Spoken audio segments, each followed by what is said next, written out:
এই যে আমাদের তাহেরি ভাই, উনি ভাইরাল হয়েছে কি দিয়ে? উল্টা পাল্টা নাচানাচি করে জুতা পিটা খেয়ে। এই যে আমাদের তাহেরি ভাই, উনি ভাইরাল হয়েছে কি দিয়ে? ওনার বয়ের ফেসবুকে ইউটিউবে ছবি ছেড়ে নাউজুবিল্লাহ বলছেন না কেন?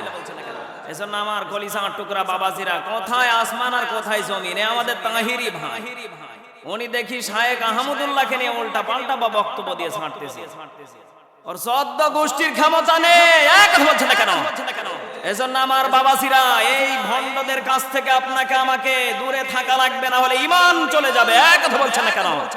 এই সমস্ত ভণ্ডদের দালাল, এরা ইহুদিদের দালাল, নাস্তিকদের দালাল, রামদের দালাল, বামদের দালাল, এদের কাছ থেকে যারা দূরে থাকবে, আল্লাহ পাক বলেন ওদের ঈমান নিয়ে ওরা কবরে আসতে পারবে। কথা বলেন ঠিক কিনা? এজন্য আমার কলিজার টুকরা বাবাজিরা, এই সমস্ত ভণ্ডদের কাছ থেকে আপনাকে আমাকে দূরে থাকা লাগবে। অনেকে বলতেছেন হুজুর,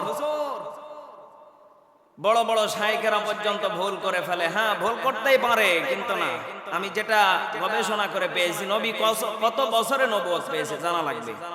এখানে আমি একটা যেটা তথ্য পেয়েছি, আল্লাহ পাক বলেন লা তাকরাবুস সালাহ, তোমরা নামাজের ধার কাছেও যেও না।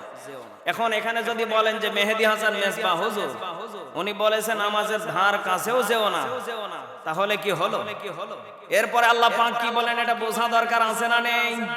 আল্লাহ পাক বলেন ওয়া আনতুম সুকারা, আমি আল্লাহ জানিয়ে দিলাম নেশা করে নামাজে দাঁড়িও না। কি করে আরো ছেড়ে বলেন? নেশা করে নামাজে দাঁড়িও না। কলিজার টুকরা বাবাজিরা, এই জন্য বোঝা লাগবে, আল্লাহ পাক বলেন সুন্দর সুষ্ঠুভাবে নামাজে দাঁড়ানোর দরকার আছে না রে? নামাজ এমন একটা জিনিস, এটা একটা আত্মবিশ্বাস। এ নামাজ এমন হওয়া দরকার, নামাজের ভিতরে একমাত্র ধ্যান ধারণা থাকা লাগবে না, পাগল হয়ে নামাজ পড়া লাগবে। ধ্যান ধারণা থেকে নামাজ পড়া লাগবে। বিশ্ব নবীজি কত বছরে নবুয়ত পেয়েছেন, সুন্দর করে বুখারী মুসলিমের বর্ণনা। হযরত আনাস ইবনে মালিক বলেছেন, আমি নবীজির সাথে 10টি বছর কাটিয়েছি, 10টি বছর ধরে নবীজির খেদমত করেছি, নবীজির জুতা মোবারক বয়েছি, নবীজিকে আমি যথেষ্ট পরিমাণ ভালোবাসা দেখিয়েছি, আমাকেও দেখিয়েছেন। বিশ্ব নবীজি 40 বছরে নবুয়ত পেয়েছেন। তার আগেও নবী ছিলেন, কিন্তু 40 বছরে নবুয়ত পেয়েছেন।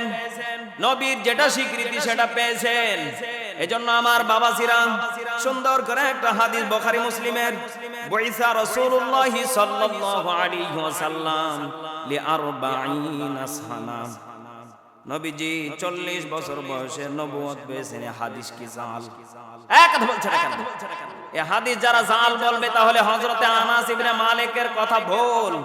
হযরতে আনাসকে যদি কেউ মিথ্যা বলে থাকে, মনে হয় বাপ ছিল নবীজির কাছে, কত ভণ্ড। নবীজির কাছে যেই ব্যক্তি থাকলেন, সেই ব্যক্তি যদি নবীজিকে বলেন 40 বছর বয়সে নবীজি নবুয়ত পেয়েছেন, তাহলে এখান থেকে বোঝা গেল নবীজি 40 বছরে নবী ছিলেন। আলহামদুলিল্লাহ বলেন। আরেকটা হাদিস, কুনতু নাবিয়ান ওয়া আদামু বাইনাল মাই ওয়াত তিন, কুনতু নাবিয়ান ওয়া আদামু বাইনার রূহি ওয়াল জাসাদ। নবীজি আদম যখন মাটিতে এবং রূহের মধ্যে মিশ্রিত ছিলেন, তখনও নবী ছিলেন। তখনও কি ছিলেন? নবী ছিলেন, কিন্তু তখন নবুয়ত ছিল না। কি ছিল না বলেন? নবুয়ত ছিল না। এজন্য উল্টা পাল্টা বক্তব্য দিয়ে নিজেকে ফেমাস করে তুলে কোনো লাভ আছে ভাই? কোনো লাভ নেই। কেননা ঈমান বড় কঠিন। ঈমান বাঁচিয়ে রাখতে হলে আপনাকে আমাকে অন্তত পক্ষে আপনাকে এতটুকু মাথায় রাখা লাগবে যে আমাকে কবরে যাওয়া লাগবে, আমাকে মরা লাগবে। মানুষকে ধোঁকা দিয়ে, বোকা বানিয়ে, ভুল ভাল তথ্য না দিয়ে আমরা ওলামায়ে কেরাম যদি, আহলে সুন্নাত ওয়াল জামাতের ওলামায়ে কেরাম যদি হকের কথা বলে আল্লাহর কোরআনের পথে যদি মানুষকে আনতে পারি, আমাদেরকেও আল্লাহ জান্নাতে দেবে কি দেবে না? অবশ্যই আল্লাহ আমাদেরকে জান্নাতে দেবে। এজন্য সম্মানিত কলিজার টুকরা বাবাজিরা, এবং বিশেষ করে আমার তাহেরি ভাইকে বলবো, আপনি উল্টা পাল্টা বক্তব্য আর নেট জগতে দেবেন না। কেননা এই সমস্ত উল্টা পাল্টা বক্তব্য দেওয়ার কারণে আপনার ঈমানও চলে যেতে পারে। আপনি কেমনে সম্ভব আপনি 48 ঘন্টার আলটিমেটাম একজন বড় শায়েখকে দিতে পারেন?